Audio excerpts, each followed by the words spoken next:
sekarang kita masuk ke segmen yang kedua ya. Jadi kita sekarang lihat kan ada perang di Timur Tengah, Hmm, Rusia Ukraina, belum lagi perang-perang dagang gitu ya. Nah, hmm. apa sih pengaruhnya perang-perang, orang bilangnya itu konflik geopolitik gitu ya, Ya, dan perang dagang itu terhadap prospek perdagangan, prospek ekspor Indonesia? oke. Satu, kalau kita tahu bahwa beberapa produk import kita itu kita memang kalau dilihat tadi slide 6-nya beberapa produk import kita itu memang tidak bisa kita hasilkan sendiri begitu ya. Hmm. Dan salah satu yang tidak bisa kita hasilkan adalah gandum. Hmm.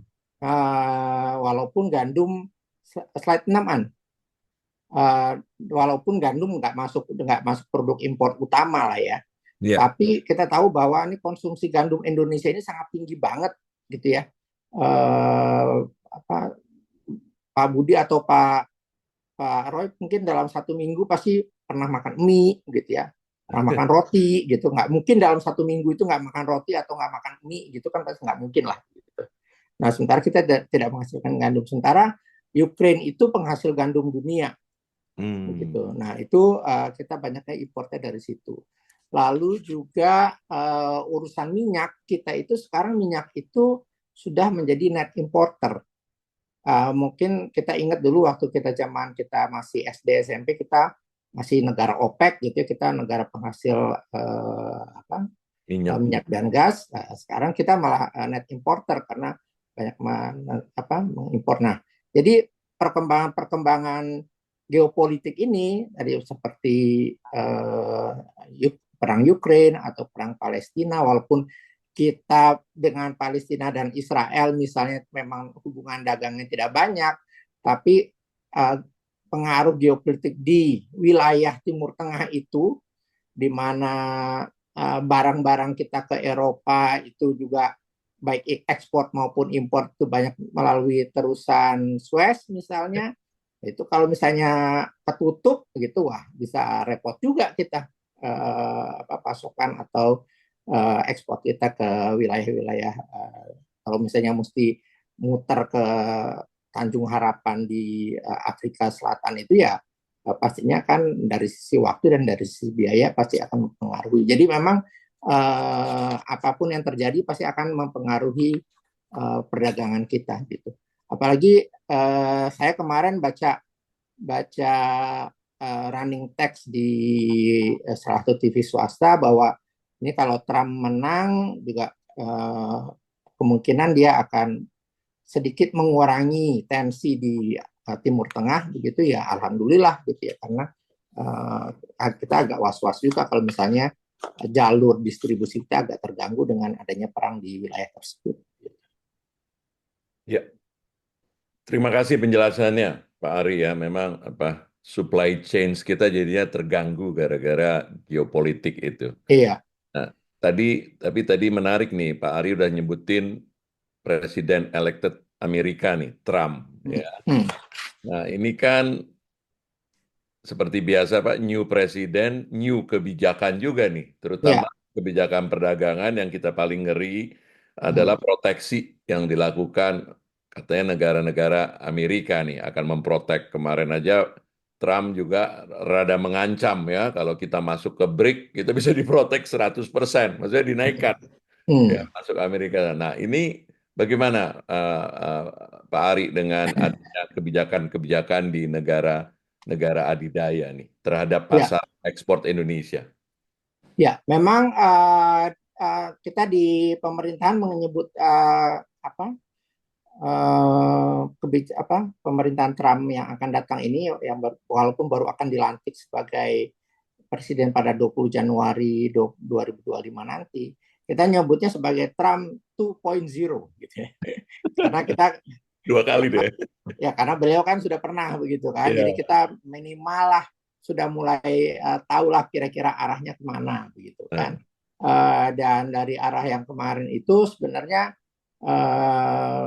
sama seperti kita, eh, Amerika itu banyak kebanjiran barang Cina nih. Nah, barang Cina itu akhirnya proteksi untuk Cina itu memang mereka sudah diacang-acang pasti akan tinggi lah. Mereka akan tarif impornya akan mungkin sampai 200% malah mungkin untuk beberapa produk tertentu. Nah, masalahnya buat kita ada dua sisi mata mata mata pisau. Satu, kalau misalnya barang-barang dari Cina itu diprotek, sementara kita tahu bahwa barang-barang itu memang tetap dibutuhkan oleh masyarakat Amerika, harusnya Indonesia bisa menangkap peluang barang-barang Cina yang tidak masuk ke Amerika tersebut, gitu. Ya, Kalau misalnya kita, tapi on the other hand, barang-barang Cina itu kalau dia tidak masuk, pasti kan dia akan mencari pasar lain betul. karena dia punya jadi oversupply gitu. Nah, akhirnya nanti bisa merembes juga ke Indonesia juga begitu. Nah, jadi kita nggak tahu apa mana yang akan lebih lebih berat nih, apakah pemanfaatannya kita atau enggak nih. Jadi kita lihat bahwa tantangannya produk ekspor Indonesia bisa mendapatkan tarif import yang lebih tinggi gitu. Apalagi kalau misalnya katanya Indonesia mau ikutan BRICS juga, sementara negara-negara BRICS diancam untuk dapat tarif import yang lebih tinggi. Lalu juga potensi lonjakan impor dari RRT yang tidak bisa masuk ke peluang ke Amerika Serikat tersebut. Tapi itu tadi peluangnya kita mungkin bisa mengisi kekosongan dari barang-barang yang biasa diisi oleh RRT untuk pasar Amerika tersebut. Gitu. Oke, ini menarik nih ada di slide beberapa upaya strategi antisipasi. Jadi kira-kira apa yang akan dilakukan nih Pak Ari ini? Uh, ya, kita tentunya mendiversifikasi pasar ekspor kita. Nah, ini apa? Mungkin di slide yang 3 buletan itu Pak Aan, slide 12. Nih, kan Pak Presiden baru, Menteri baru gitu ya. Nah, Pak Menteri saya juga punya fokus nih buat 2025-2029 nih. Satu adalah pengamanan pasar dalam negeri. Jadi bagaimana kita tidak terlalu banyak diserbu oleh produk impor lah begitu ya, pasarnya seperti itu. Dan juga kita punya program untuk perluasan pasar ekspor. Tadi saya sempat bilang di awal bahwa dunia ini sebenarnya ada 200 negara gitu. Sementara ekspor kita selama ini banyak ditujukan pada negara-negara tertentu aja, misalnya tadi Amerika, RRT dan beberapa negara tujuan utama. Jadi coba kita mendiversifikasi pelaku pasar ekspor ini dan produk ekspor ini. Dan terakhir adalah bagaimana juga mendiversifikasi pelaku ekspor. Jadi teman-teman UMKM ini juga sebenarnya walaupun kontribusi mereka masih kecil kalau dari sisi ekspor nasional karena memang produknya yang, tapi kita berkeyakinan walaupun kecil tapi kalau kecil itu banyak ya pastinya akan banyak juga gitu. Makanya peningkatan UMKM bisa ekspor bisa ini adalah stand for di slide nomor 15 kali ya Mas Aan. Itu adalah berani inovasi dan siap adaptasi. Bisa. Ya, bisa. Berani inovasi dan siap adaptasi. Jadi kita tentunya teman-teman UMKM ini harus kita promosikan, kita dari sisi teknologi juga harus bisa berinovasi, lalu juga dari sisi kreativitasnya, serta juga adaptasinya bagaimana. Karena satu produk misalnya menghasilkan apa ya furniture lah gitu ya. Karena kita ini sebenarnya penghasil kayu, tapi ekspor furniture kita itu kalah dari Vietnam. Nah tapi itu tadi kalau misalnya furniture yang kita selalu membanggakan misalnya furniture dari Jepara gitu karena ukirannya bagus begitu. tidak semua orang, tidak semua negara juga suka dengan ukir-ukiran gitu. Beberapa negara justru ingin yang minimalis begitu kan. Jadi bagaimana kita juga tahu ke pasar A mereka minatnya seperti apa, ke pasar B minatnya seperti apa. Itu juga kita harus melatih teman-teman UMKM. Kita kadang-kadang UMKM kita tuh merasa produk saya udah bagus dan produk saya udah bagus itu pasti laku Pasti gitu. Padahal belum tentu yang bagus menurut kita bagus menurut buyer, calon buyer di luar kita ya. gitu. Pak, satu lagi Pak. Jadi ini program BISA ini memang dibina oleh Departemen Perdagangan. Balik lagi kita ini kan cuma di ujungnya. Nah, Ya, jadi kita bagian komersialisasinya. Tentunya ada Kementerian UMKM yang membina dari sisi hulunya, gitu ya. oh, Dari sisi misalnya pembiayaannya, dari sisi pelatihannya.